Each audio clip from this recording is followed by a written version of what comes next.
Good evening everyone. मैं doctor अक्षत, Safdarjung hospital का एक रेजिडेंट आपके सामने एक और वीडियो ला रहा हूँ एक ऐसे टॉपिक के रिलेटेड जिसके कारण बहुत डाउट्स भी है और ये टॉपिक बहुत इंपॉर्टेंट भी है। वो है कोविड वैक्सीनेशन के रिलेटेड। अब वैक्सीनेशन का सबसे पहले आप मेन रोल समझ लीजिए।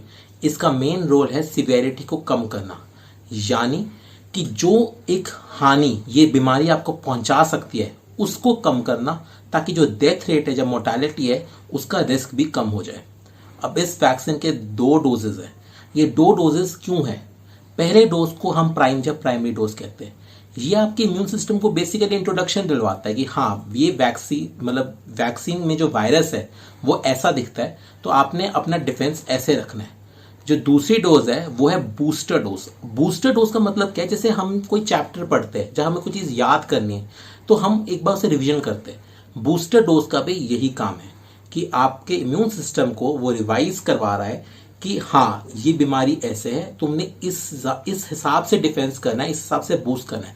इसलिए वैक्सीन की असली इफेक्टिवनेस दोनों डोजेस के बाद ही मैक्सिमम रहेगी। अब हम बात करते हैं 2 वैक्सीन की जो अभी देश में सबसे कॉमनली पाई जा रही है। वो है कोवैक्सीन और दूसरी है कोविशील्ड। इसकी ज्यादा डिटेल्स में ना जाते हुए बेसिक बता देता हूं कि कोवैक्सीन में इनएक्टिवेटेड वायरस है, यानी वायरस को बहुत ही कमजोर करके उसका प्रोटोटाइप, जो उसका मॉडल आपके शरीर में डाला जा रहा है। दूसरी तरफ है कोविशील्ड, जिसमें जो वायरस हमें इन्फेक्ट कर रहा है उसका जेनेटिक मटेरियल एक ऐसे वायरस के शरीर में डाल के दिया जा रहा है जो चिंपैंजी और बाकी जानवरों को इन्फेक्ट करता है। दोनों की अभी 2 डोजेज है। कोवैक्सीन के 2 डोजेज में इंटरवल 4 हफ्ते है। कोविशील्ड में ये इंटरवल बढ़ा दिया गया है 12 से 16 हफ्ते तक भी। क्यों, इसके बारे में आपको बाद में बताऊंगा। दोनों को आपकी बाजू पे मसल या मांसपेशियों के अंदर दिया जाता है।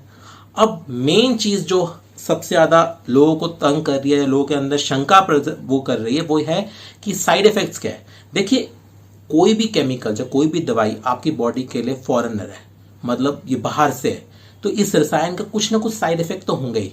जिसे हम कहते हैं लोकल साइड इफेक्ट, कि आपके जहां इंजेक्शन लगा है वहां पर आपको थोड़ी दर्द हो सकती है, थोड़ी लाली आ सकती है, आपकी बाजू स्टिफ हो सकती है, आपको चलाने में दिक्कत आ सकती है, दर्द भी हो सकता है, खुजली भी हो सकती है। अगर पूरे शरीर की बात की जाए तो आपको थोड़ा बुखार आ सकता है, आपको थोड़ी वीकनेस आ सकती है, थोड़ा बॉडी में मसल एक्स हो सकता है। ये बेसिकली एक फॉरेन केमिकल का आपकी बॉडी का रिस्पॉन्स है और ये बिल्कुल नॉर्मल नेचुरल है।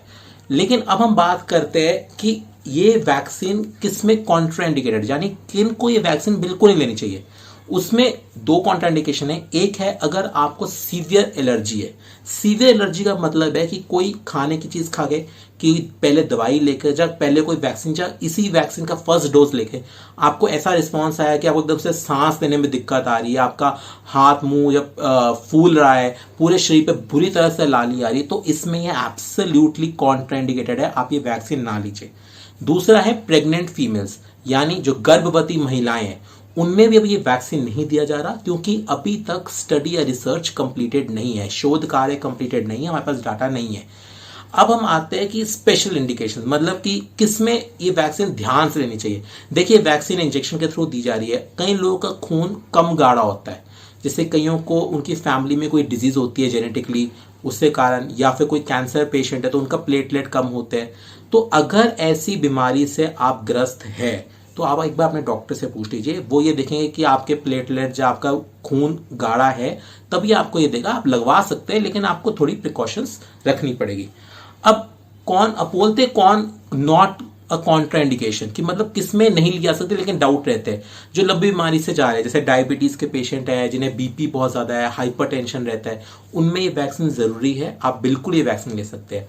कुछ लोग HIV एड्स संक्रमित है, या फिर कोई ऑटो इम्यून डिजीज है जो बहुत लंबे टर्म से स्टेरॉइड्स ले रहे हैं, वो भी ये वैक्सीन ले सकते हैं। कैंसर पेशेंट भी ये वैक्सीन ले सकते हैं, लेकिन कुछ आपको अपनी जो प्रिकॉशंस है वो रखनी पड़ेगी। उसके अंडर आप ये ले सकते हैं, जो हम आगे डिस्कस करने वाले हैं। अब हम आते हैं कि जब वैक्सीन आपने ले ली है तो आपने कब एक डॉक्टर को कंसल्ट करना है, कि मतलब कि सीवियर आपको कोई रिएक्शन हो गया, एकदम से आपको बहुत ज़्यादा सांस फूलने लग गई, आपको सांस लेने में दिक्कत आ रही है, आपका शरीर फूल रहा है, तो आपने अपने नियरेस्ट डॉक्टर के पास जाना है।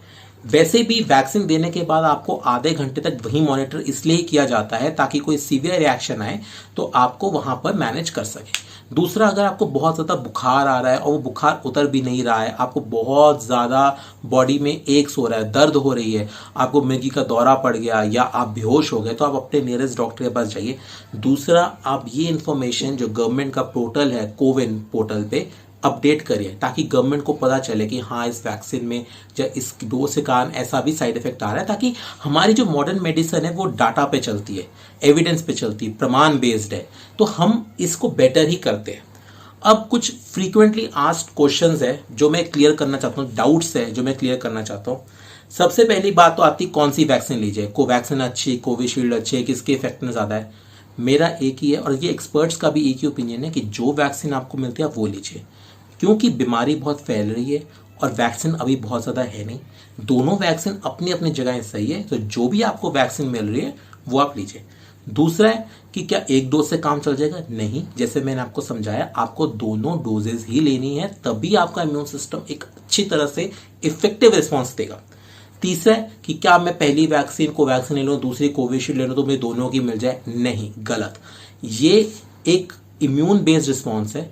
आपने जिसकी पहली वैक्सीन ली है उसी की दूसरी डोज लीजिए, दोनों डोजेस एक ही वैक्सीन की होनी चाहिए, इंटरमिक्सिंग मत कीजिए। तीसरा है कि वो ही कि किसी को लंबे समय से शुगर है, बीपी है, क्या वो ले सकते हैं? हाँ, बिल्कुल ले सकते हैं, आपको लेनी चाहिए, आपके लिए इंपॉर्टेंट भी है। तीसरा है कैंसर पेशेंट, बिल्कुल ले सकते हैं वैक्सीन।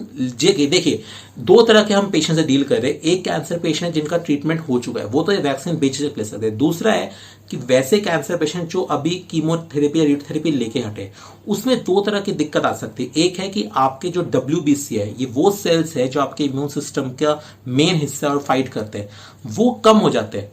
तो अगर आपने वैक्सीन ले भी ली तो एकदम से रिस्पॉन्स, जब वो वाला रिस्पॉन्स नहीं आएगा जो हम चाहते हैं, तो बेस्ट यही होगा कि आप अपने डॉक्टर से पूछ लीजिए, जो आपको डॉक्टर ठीक कर रहे हैं आपको कैंसर के लिए या किसी भी बीमारी के लिए, कि अगर वो देखते कि आपके जो WBC है, आपके सेल्स बढ़ गए हैं लड़ने वाले, तो वो आपको वैक्सीन लेने के लिए बोल सकते हैं। दूसरा है कीमोथेरेपी, रेडियोथेरेपी से आपके प्लेटलेट्स भी कम हो सकते हैं। वो प्लेटलेट्स आपके खून को बहने से रोकते हैं, तो आपको इंजेक्शन साइट पे कहीं बहुत ज़्यादा खून ना भेजे। ये भी आप अपने डॉक्टर से एक बार सलाह मशवरा करके उसके बाद ही वैक्सीन लीजिए। तीसरे कोई प्रिकॉशंस है कि ये पूछते हैं कि वैक्सीन लेने के कितने दिन बाद कीमो रेडियोथेरेपी यूज कर सकते हैं। वैसे तो बोला गया और पढ़ा गया कि 5-6 दिन के बाद हम कीमो रेडियो ले सकते हैं, लेकिन बेस्ट यही रहेगा कि आप अपने डॉक्टर से सलाह मशवरा करें। चौथा, दूसरा, कुछ कैंसर पेशेंट है, उनके अंदर हमें कुछ सावधानियां, जब प्रिकॉशंस बरतनी चाहिए। जैसे कि ब्रेस्ट कैंसर के पेशेंट है, या स्तन कैंसर जिन्हें, उनको जिस तरह स्तन कैंसर है, ब्रेस्ट कैंसर, उस तरफ वैक्सीन ज़्यादातर नहीं लगवानी चाहिए, क्योंकि उस तरफ अगर उनको कुछ रिएक्शन आ सकता है, कुछ साइड इफेक्ट भी आ सकते हैं। उसी तरह वो कीमो रेडियो ले सकते हैं तो उनके हाथ में स्वेलिंग बहुत ज़्यादा आ सकती है। लेकिन इसका बेस्ट अगर जो सोल्यूशन है या आंसर, वो यही है कि आप जो आपका ट्रीटिंग डॉक्टर है उससे आप सलाह मशवरा करें, वो आपको बेस्ट एडवाइस देगा कि आपको कैसे आगे करना चाहिए। और पूछते हैं कि क्या 18 साल से कम जो लोग हैं वो ले सकते हैं? नहीं, अभी नहीं ले सकते, क्योंकि अभी तक ये नहीं अवेलेबल करवाई गई है 18 से कम, क्योंकि ना डाटा इतना ज़्यादा है, और पहले ये भी देखा गया कि जो लोग अभी ज़्यादा संक्रमित हो सकते हैं उनको पहले वैक्सीन मिलनी चाहिए।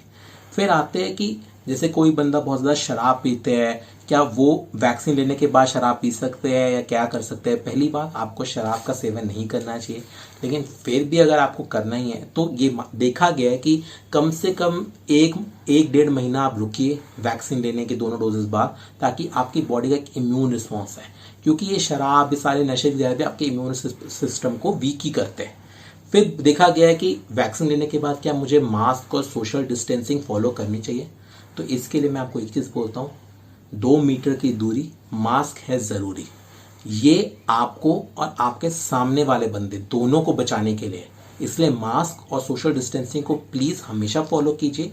ये ही बेसिक प्रिवेंशन है कोविड को अपने आप से रोकने होने के लिए, क्योंकि आप कोविड को ना फैलने दीजिए, ना अपने आप को होने दीजिए। फिर ये बोला गया कि वैक्सीन लेने के बाद क्या आपकी जो डे टू डे एक्टिविटीज है, जो आपका व्यवसाय है, उसमें आपको कोई दिक्कत आएगी? नहीं, कोई दिक्कत नहीं आएगी। आपको किसी तरह की कोई साइड इफेक्ट नहीं दिखा गया कि आपको डे टू डे एक्टिविटीज करने, दिनचर्या करने में कोई दिक्कत आ सकती है। फिर बोला गया कि जो लड़कियां अपने पीरियड्स पे, जो महिलाएं अपने पीरियड्स में, क्या वो ले सकती हैं? हाँ, वो भी ये वैक्सीन ले सकती है। फिर पूछा गया कि बड़े सारे नए स्ट्रेन आ रहे हैं, क्या ये वैक्सीन सभी स्ट्रेन के लिए कारगर या इफेक्टिव है? हाँ, अभी तक यही डाटा देखा गया है कि जितने भी स्ट्रेन्स आ रहे हैं, जितने भी न्यू मतलब ये आ रहे हैं, उसके अंदर सब में ये कारगर है, ये आपको इफेक्टिवनेस दे रहा है।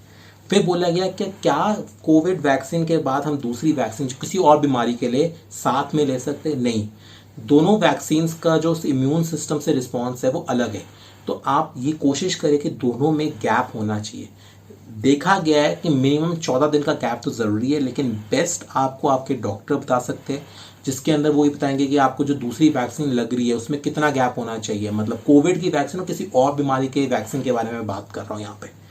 फिर बोला गया कि अगर आपको दूसरी डोज नहीं मिल पा रही, कहीं जगह डोज खत्म हो गई है, नहीं हो पा रहा, तो उसके लिए हम क्या करें? तो बेस्ट है आप वेट करिए और सोशल डिस्टेंसिंग और मास्क पहन के रखिए। देखिए, बेस्ट तो यही होगा कि आप दोनों डोजेस लिए, उससे इफेक्टिवनेस मिलेगी। लेकिन अगर आपको अभी एक भी डोज मिल रही है तो आप वो लीजिए, बैठिए, मास्क पहनिए, सोशल डिस्टेंसिंग फॉलो कीजिए। अब मैं आपको बताने चाह रहा हूँ जो लेटेस्ट गाइडलाइंस आई है उसके अकॉर्डिंग जो आपको कुछ चीज़ें बताना चाहता हूँ वो ये है कि अगर किसी को कोविड सार्स पॉजिटिव हुए, जो RT-PCR पॉजिटिव है, उसके होने के बाद जो वैक्सीन अगर ले तो कब ले? तो इसके लिए टाइम इंटरवल दिया गया 3 महीने कि अगर आपका इन्फेक्शन हुआ है उसके ठीक होने के 3 महीने बाद आपको वैक्सीन लेनी है। दूसरा किसने प्लाज्मा थेरेपी ली है तो कब वो ले? तो भी 3 महीने बाद ही वैक्सीन लीजिए। फिर बोला गया कि आपने फर्स्ट डोज ले ली, फिर आपको लेकिन कोविड का इन्फेक्शन हो गया, तो अब सेकेंड डोज कब ले? तो सेकेंड डोज आप अपना जो कोविड इन्फेक्शन ठीक होने के 3 महीने बाद ही लेंगे।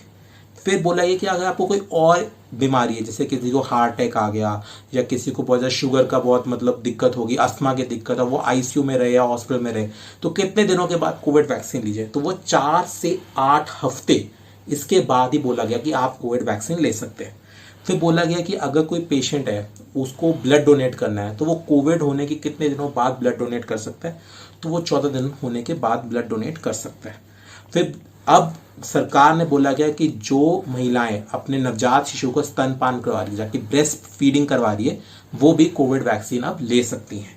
फिर ये बोला गया कि वही कि कोविड वैक्सीन और बाकी किसी और बीमारी की वैक्सीन के बीच में कितना गैप होना चाहिए? तो मिनिमम 14 दिन का होना ही चाहिए, लेकिन बेस्ट यही रहेगा कि आप अपने ट्रीटिंग डॉक्टर से पूछिए। तो ये थे बेसिक जो डाउट्स है, FAQs है जो कोविड वैक्सीन के रिलेटेड है। अगर आपको और कोई डाउट है तो आप कमेंट सेक्शन में डाल सकते हैं, मैं पढ़ के या आपको बता के उसी में आपका रिप्लाई कर दूंगा, या फिर एक नई वीडियो भी बना सकते हैं इसके ऊपर।